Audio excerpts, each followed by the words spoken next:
Rachael Wyse-Mason, co-founder of the D.R.M Deliverance and Restoration Ministry, alongside with my husband, Derek Mason. Guys, welcome to our third session of our self-deliverance challenge. So our first video, we had done the introduction to what our self-deliverance challenge is all about. The requirements, please check our links below for our recognize, our repent, our renounce, and our resist videos, as well as the orientation video. Make sure you take a look at it before you continue with our self-deliverance challenge. Take a look at those videos. Our first video covered our introduction, and our second video, which dealt with our first recognize, that dealt with generational curses as well as childhood trauma. So today, for our third video and our second video on recognize, I will be dealing with sexual sin as well as mental illnesses. So let's start.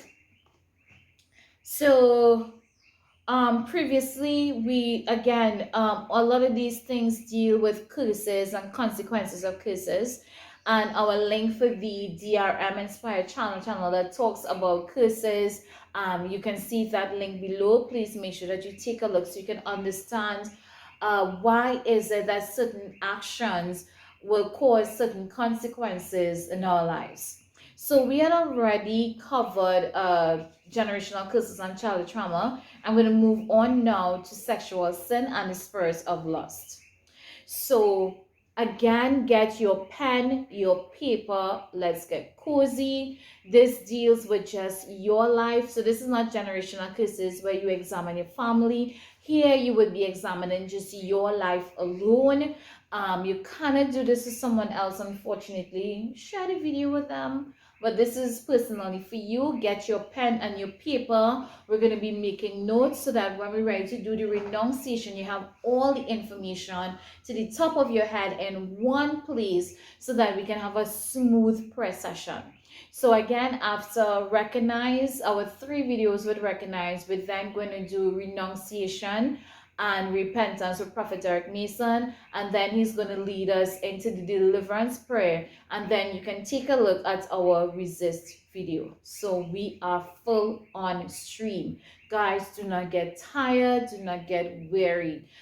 We can go through a lot of trials and tribulations over a number of years. So we need to give the couple of hours required to get that breakthrough so that all those years of all those layers would just be able to peel off. But we need to give it the time. And one of the things that we recognize in deliverance that persons tend to fall short on is knowledge. We don't do deliverance by what we call trimming leaves. And trimming leaves is when we come in and say, I just need prayer for something, and we pray for that. We want to find out why. Like what is the roots of your problem? What is the cause? Is it generational? Is it some door you opened in the past? Whatever it is. And by doing that, we get to the roots of a problem versus just dealing with the manifestation of the problem, which would be the leaves. So let's get root deep. Okay. So we're dealing with lust, and one of the first things that is on my list to deal with lust is the spirit of pornography. So here's my question. Not if you're currently, have you ever watched pornography? Now, why pornography is such a huge deal is because it is so addictive. And pornography is an issue that inflicts the church from pulpit to pew. I remember a lady came once, very concerned concerning something else going on. She called me on the phone, and she was saying that she was experiencing, when you watch pornography on your laptop, and then you have all these pop-ups that come up with it, and she said that keeps occurring. So she's concerned because she has 2 daughters and a husband, and she was wondering what was taking place. So her first suspicion, of course, was the husband. Her daughters were at the time like teenagers. One was 8 and teenagers. So she checked the browser, and she realized that somebody is watching pornography. So what she would do is clear the browser, and just as when somebody uses the computer, she'll check the history to see what they were looking at. Lo and behold, guess who was the one that was watching the pornography? The 8-year-old. So apparently, so when she talked to the 8-year-old, I'm like, what happened? Why you keep watching? The daughter said that, her grandmother told her that, she wants her to grow up nice and to serve the Lord and to get married and get a good husband, and she doesn't want her to be a lesbian and all these different things. So the daughter said, she sang her mom, I remember mom, you say, anytime I don't understand a word, to Google it, and I didn't understand what she meant what grandma meant by lesbian. So she Googled lesbian. Could you guys imagine what came up when this 8-year-old Googled lesbianism or lesbian? So what happened is that it's not just she Googled it and she looked at it once, she kept going back. And that is the power of the images of pornography. Pornography is actually one of the most booming industry that it has in the world today. Contributes a lot of money. But it's also quite sinful, and a lot of persons get themselves involved in masturbation, a lot of sexual sin. It breeds demons when it is that you indulge in pornography. Now, when talking about pornography, I do want to address the fact that there are Christian couples who practice watching pornography, and they will say they do this to spice up their marriage and stuff like that. And I really want to discourage you from doing that. You see, pornography deals with two strangers coming together, trying to indulge their own lust and their own fantasies on someone else. And that is not what an intimate relationship between a husband and a wife is. A husband and wife is about love and one's serving or aiming to please the other, not necessarily selfishly themselves. So when it is that a person watches pornography, the way that they treat their wives, it's different. It's selfish. It's kind of cruel. It's not like you're dealing with someone that you love. So I always encourage couples, do not watch pornography. If you need help, the Lord thy God that you serve created sex. Therefore, if you need insights, if you need help, ask the Lord. And He will give you ideas. He will give you inspiration. You don't need outside influences to contaminate and to pollute your marital bed by watching pornography. So if it is that you ever watch pornography, please make a note if you were addicted to it. If it is you just watch it once, addicted to it, if you watch it while married, please make a note of it in your private paper that you keep secret that nobody else could see, so that when we deal with the renunciation, that can be revealed.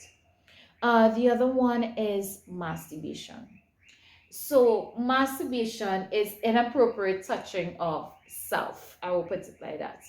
Um, and masturbation is usually happens around when someone is not all the time, but there are a lot of persons usually if they watch pornography tend to indulge in masturbation. And pornography, masturbation, all these things tend to intensify in terms of leading up to the stronger sexual sense. And the enemy always operates that once he opens one door, he want to bring here the whole clan in. So it's not just one thing you'll be dealing with, you'll be dealing with multiple different things. And usually by the time persons come for us for deliverance, is multiple things that they're dealing with, not just one. Okay, so with masturbation, I want to mention the toys. What does she mean by the toys? I don't mean Barbie, unless you're into Barbie in a unhealthy way. I'm talking about the sexual toys. Yes, that starts with D. I don't want to say it. Is that okay? I don't want to say it. I don't want to say it. I'm embarrassed to say, but those sexual toys that we use to please ourselves. And ladies, gents, I'm looking at you. So we see it clean. We always know where it is.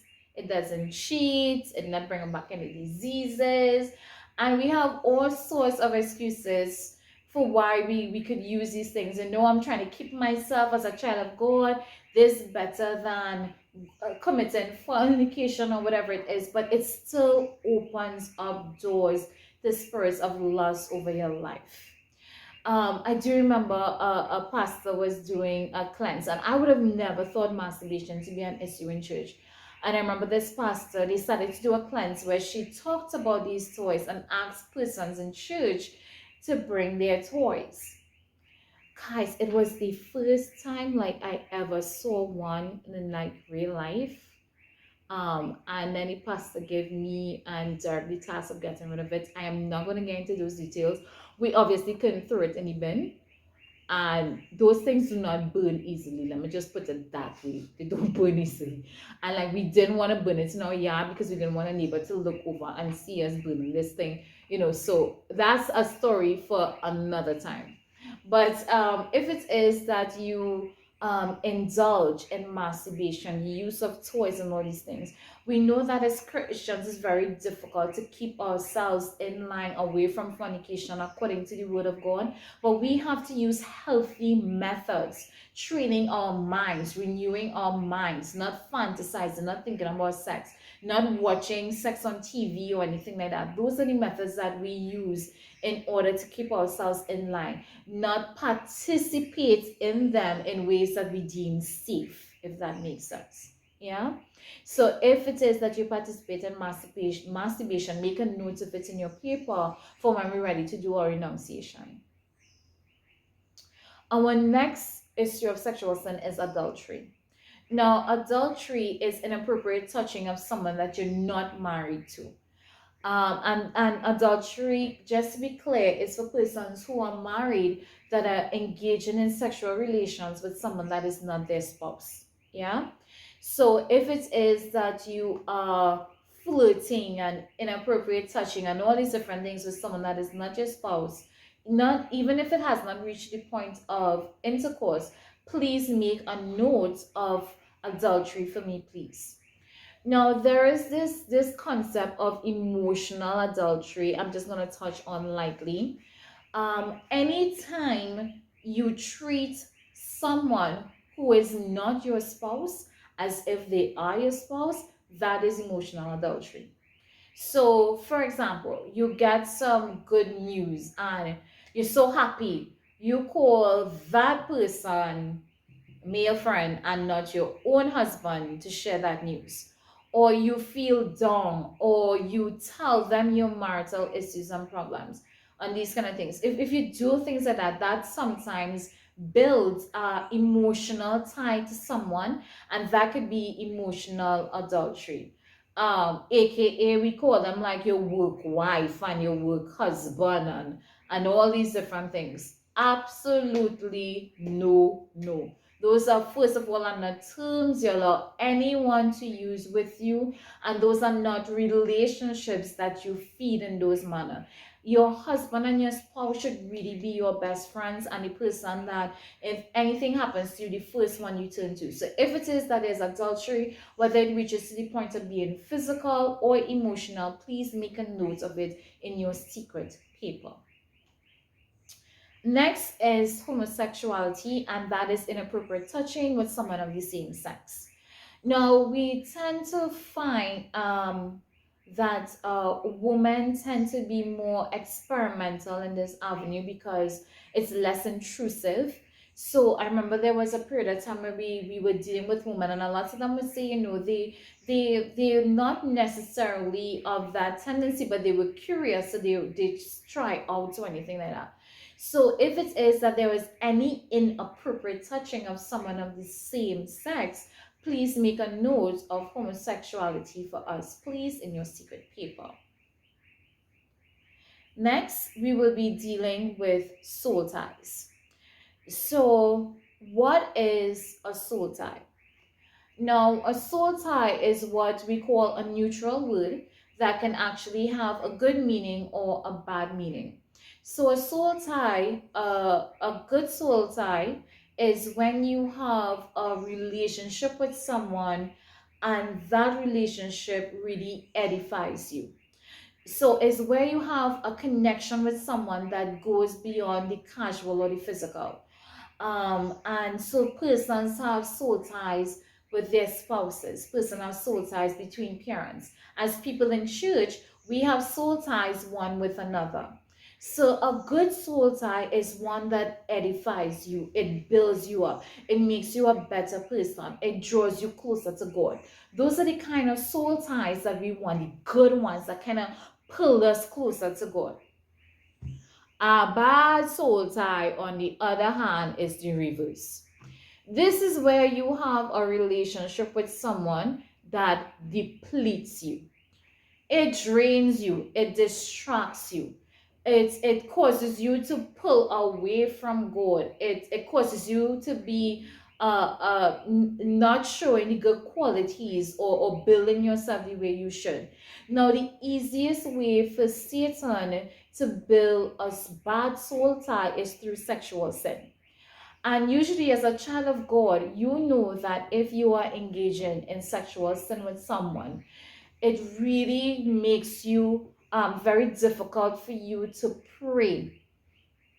It makes it difficult for you to function in ministry. It becomes a hindrance, it becomes a breaking point for you, so that you find yourself actually going down, and it is like a weight and a baggage rather than something that makes you better. Now, the thing about bad soul ties is that they tend to be very difficult to break. So, if you have that sexual relationship, or you have a strong soul tie that is ungodly, what tends to happen is that even if you try to break it off, you have difficulties breaking off that relationship. And you would make up your mind, you'll be determined, I'm going to break it off, and then you'll find yourself going back again and again back to that relationship. I cannot even begin to tell you how many marriages, how many relationships that I know have broken up because the persons didn't deal with the soul tie from previous relationships, and they will go and get themselves involved again with that first boyfriend, first lover, first person they're with. They never broke the soul tie, and they would return to that person and destroy the relationship that they're currently with. Um, so whenever I think of soul tie, I always think about, a young lady who aspiring to do better in life, and to do well and all these different things, and she's in love with this guy named Jerry, right? We use Jerry. And Jerry just gets saved. Jerry is in church, and and every girl, Jerry's cute. All the girls love Jerry, and she gets involved with Jerry. And so she's with Jerry, and anytime she's with Jerry, Jerry's like, "Girl, I love you so much. You are so irresistible, and I want to keep with the word and with the Lord, but you are so this. I can't contain myself, and I can't control myself." And then you're going, she gets herself involved with Jerry. But she recognizing that, since she involved with Jerry, Jerry ain't walking no way. Jerry ain't making no money. Jerry ain't pushing himself in any way. Jerry not doing anything to make himself better. And she's realizing that, she's lost focus. Instead of studying her work, she's studying Jerry. Instead of, pursuing her career, she would. Pursuing her education, as she would. She needs studying Jerry. Jerry heavy on the mind. And that's the thing about soul ties. They weigh heavy on the mind. And she's hearing stories about other girls with Jerry. She's spending money behind Jerry. She's sponsoring him. She's pushing on all these different things, and she's hearing rumors about other girls being with Jerry. So responsibly, she say, "No, I am breaking up this relationship. I am done." You know what a soul tie does? When she sees Jerry, she's like, when he come, I go put him in the place. I go tell him about how I hear about the girls. Yes, I go tell him about the money and about all the things I'm running out. I go fix that. When Jerry arrived on the scene, girl weak, knees get weak. She forget what she had to say. And Jerry come, girl looking real nice. She be like, "Come here, Jerry. Come here, you." And everything that she had made up her mind about, she done and she breaking off, that goes out. or she does the breaking up but always goes back and ends up with Jerry. That is what a bad soul tie does. It's like a weight, a baggage. It's like a spiritual connection where you have difficulties breaking off, and it carries itself through in other relationships. So what I would say is that if before you form you had indicated sexual sin, or that you were raped, had experienced incest, or adultery, fornication, or homosexuality, for soul ties, we like to break the individual chains with these persons. So for soul ties, we would ask you to make a list. Make a list of anyone that you were intimate with. Now remember, we are not seeing this list. So this is your personal list. Hide your paper from a please, or put the no where nobody could see it. Hide your paper, okay? Make a list of all the persons that you were intimate with. So when we do the renunciation, you have all the names at hand, and name by name, we're going to be breaking the soul tie with each person so that you can have a victorious marriage, or even if it's not married now, one in the future. But we want to break those soul ties. So anyone you were intimate with, write their names down. Don't be, remember, nobody's seen this. Don't be ashamed. I remember like the longest list we had was one like with what 200 names or something. So easy. I was kind of skeptical, but he said 200. I wrote with the 200. It is what he told me. If you can't remember names, work with a description. So there's this young lady, she really couldn't remember names. We work with a description, the Rasta guy from down the road, the one that work in the bar, the short foot man, whatever it is. Make a note of it on your secret paper, and we will be back. So after soul ties is the spirit of abortion. Now, abortion, usually, for men, we would tell you, make a note of, if you know that a woman has had an abortion for you. For women, we will ask you to make a note of how many abortions that you have had. Abortion is what brings a spirit of death upon the womb. And many times we find that women struggle with issues with their womb, including emotional issues like guilt and whatnot from the spirit of abortion. So if you have ever had an abortion, or a woman had an abortion for you, please make a note of abortion and how many. So the next one we'll be dealing with is a spouse spirit, and I'll be staying a little while on a spouse spirit to make this clear. Now, in deliverance, I could tell you about 80% of the people that come for deliverance have struggles with spouse demons. So what is a spouse spirit? Now you will be familiar with incubus and succubus. I call those the dating spirits. They are demons that come and interfere with you in a sexual manner, but specifically at night. Most time at night they will come. They are dating. I call them dating because they don't really, incubus and succubus really stay with a person. They more like visit, or move from one person to the next. But a spouse spirit is a sexual type spirit that stays with you. A spouse spirit is a demon that actually considers you to be their spouse.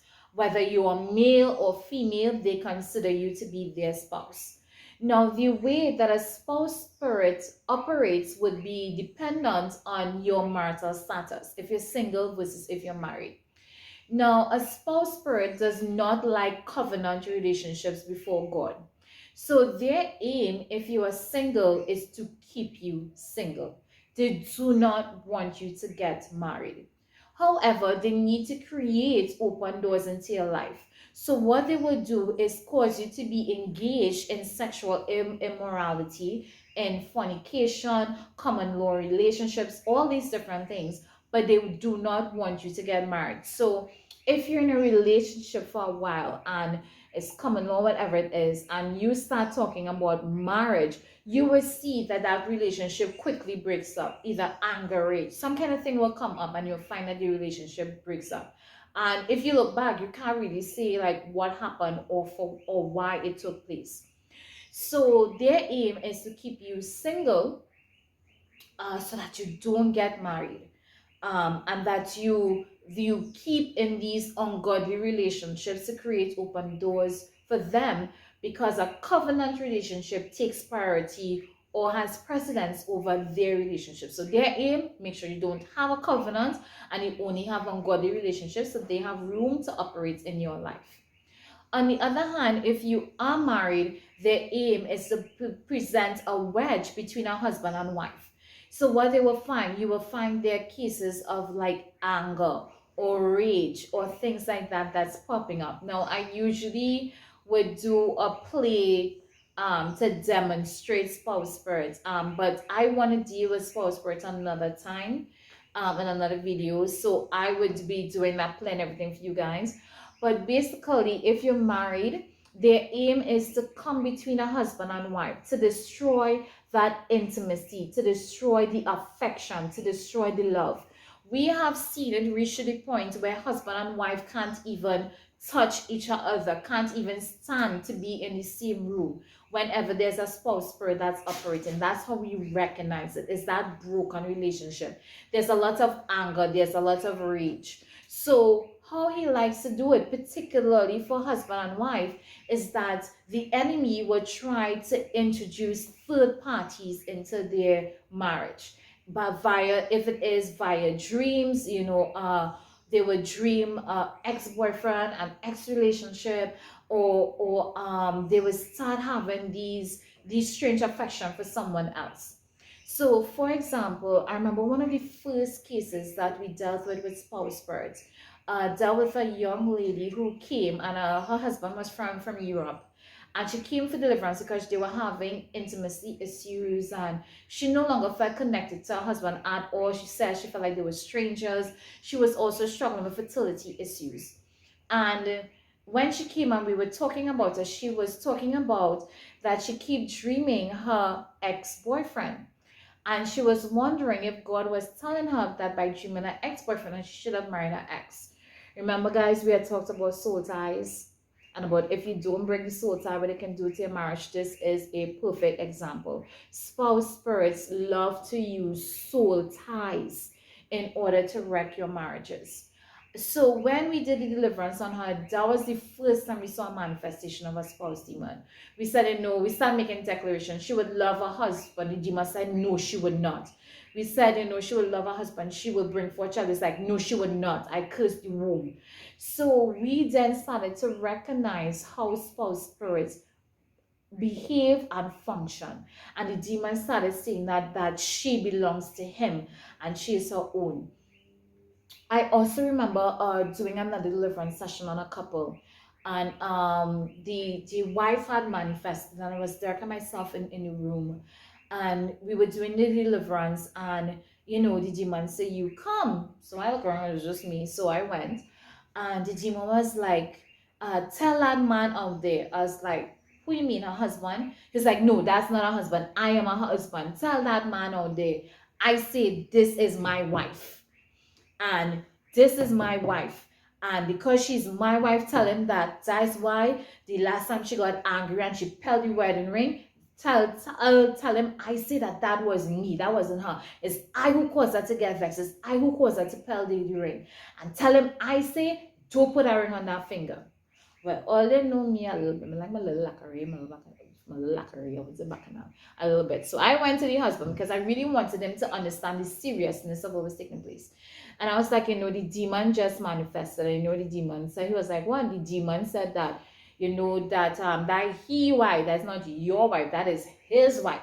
And the demon said that how the last time she got vexed and she pulled the wedding ring and up to her finger, that is him who did that. And don't put a ring on that finger. Well, of course, we know what he did the next day is he went and he bought a wedding ring. So we understand that spouse demons' aim is to just cause separation, division between a husband and wife. Now, how would you know that you're dealing with one? They cause issues with finances, limitation. Women tend to get issues in the womb like fibroids and polycystic ovaries because they always try to prevent a godly seed from being produced. Persons who get signs of spouse spirit, it's mild to massive depending on what is the open door they use to get in. There are some persons who will dream just meeting an ex or meeting someone and it feels romantic. There's some who would actually feel like they're getting a sexual dream about someone, like they're being intimate with someone in their dreams. Sometimes it's their spouse, sometimes it is not their spouse. Some persons will feel like something is touching them, their leg, their body parts, their arms. Some persons may actually feel like they're sleeping and they're being pressed down and there's a weight on them and they can't talk, they can't move, they can't end anything. Some persons may actually feel like they're being raped, they're being interfered with, and they're not seeing anything. Some persons may feel a presence in the room, and an impression on the bed, like you're sleeping, and you feel like someone was sitting on the bed and you raise up or lie down with you. The young lady who, again, who we talked about in a video before, that was dealing with sexual abuse in her family, was feeling like she used to be raped. And these demons come through sexual acts. They come through childhood traumas of sexual abuse. They come through things like fornication, pornography. They come through masturbation, rape, homosexuality. They also come through witchcraft. And we'll be covering that in our video when we talk about witchcraft. When that video is posted, the link will be below. But they also come through witchcraft. Persons who offer their children up over fires and do witchcraft with them. Usually a demon would attach themselves to that child, and it's usually a spouse spirit. So if you recognize any of these patterns, you want to get married and you can't get married, or you're married and your marriage is having issues, or you feel like you're being touched or interfered with, or any of these things, please make a note of it in your form of a spouse spirit, and we will be dealing extensively. We have 3 videos and a prayer of spouse spirits exposed. Please see the link below for those videos so you can get more information, and we will be producing more information on spouse spirits at a later date. But if you recognize this spirit operating in your life, please make a note of spouse spirits. Next, we have seducing spirits. Now, seducing spirits, usually I tell persons, if you're dealing with the spirits of seduction, is to observe the way you get dressed. That's the easiest, like, slightest way to recognize it. Now, a seducing spirit is one that tries to draw attention to its physical body versus your mind or intellect or personality or anything like that. So once it is someone is drawing physical attention to how their body looks, that is operating under a spirit of seduction. So look at the way you get dressed. Do you get dressed in the morning? Do you always try to make sure that, you know, your boobs look big, or your shape showing, or your bottom looking big? Once you start heading down that line, because as sometimes people say, you know, it's self-esteem, they want to look good. No, if you know you look good, you know you look good. You don't need to show what you have to look good. You don't need affirmation from anyone on the outside that you're looking good. You just know you're looking good, you know. So once it is you're getting dressed and you find that you're dressing in that kind of way, that is usually a hint of a spirit of seduction. And seduction usually is bringing attention to your physical bodies. Now, it's very easy for us to talk about seduction with females, but men, these days, we cannot leave you out. You see, before we used to deal with the baggy jeans and the big shirts, but not anymore. Now I think men have more issues with seduction than women. So I have even experienced like being in church and men coming to talk to me, and I have to keep my eyes like up because their pants so tight, everything, well, in not saying everything, I mean everything showing, and I have to like keep my eyes like eye level or in the ceiling or all around. Men want to wear shirts where the arms, pegs, biceps, everything showing. All of that is seduction or bringing attention to your physical body. Once you're doing that, that is seduction. Please make a note of it. The other one is Jezebel. Now, Jezebel is what we call a controlling spirit. And usually, if it is a controlling spirit, I would tell persons to ask somebody around you, do you think I'm controlling? Like, you know, you could go ask your husband, Now, whether or not you like the answer, do not argue, do not quarrel. There's no pushing, no kicking, no fighting, no biting, no anything in this. Whatever the response, just make a note of it. Now, Jezebel, you're familiar, is Jezebel was from the Bible. You can read about Jezebel in the Book of Kings. Jezebel was married to Ahab. She was the one that when she wanted her way would manipulate a scene to have her way. And that's what the Jezebel is about, is a spirit of manipulation, a spirit of control. So once it is Ahab didn't have the land, and she get men to make the land owners sin on the Sabbath, they were stoned to get the land. So we're talking about the height of manipulation. Jezebel also was one that kind of drew attention to herself. So when it was that the prophet Jehu was coming to kill Jezebel, Jezebel went and fixed her hair and put on makeup. Guys, read it. It is there in the scripture. So you hear a man coming and chopping people, and he said he's coming to chop you. The first thing you want to do is bust it. Not Jezebel. She went and fixed her face and fixed her hair.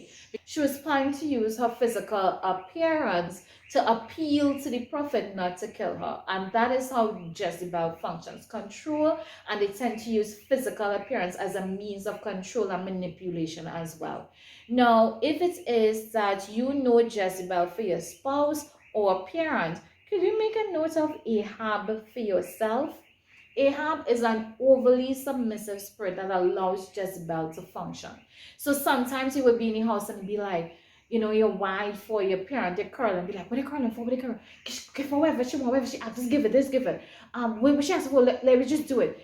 And sometimes it's an overly submissive spirit that would not confront Jezebel, but would give in to Jezebel just to avoid the argument or the quarrel. So if you find yourself in that category of an Ahab spirit, please make a note of it right next to Jezebel.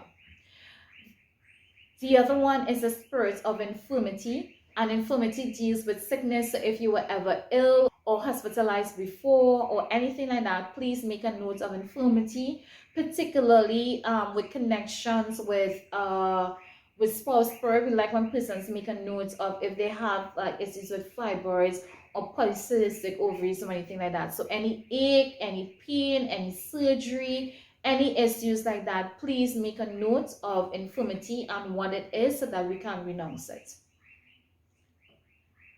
The other one is mind binding. And mind binding are demons that attack your mind. And they usually come in the form of stress or worry or anything like that. Philippians 4:8 tell us whatsoever things that are just, pure, good report, to think of these things. And usually mind binding demons are ones that keep us in sin. They're the ones that would keep us thinking about that pornographic image that we saw. They're the ones that would keep us in the spirit of unforgiveness, keep rehashing past hurts. They're the ones that deals with lies. Lies we believe it ourselves, lies that we use to justify sin. And anything that to keep us in bondage, we know usually begins in the mind. So persons, if you've ever deal with serious headaches, that's usually a sign if you're dealing with mind binding spirits.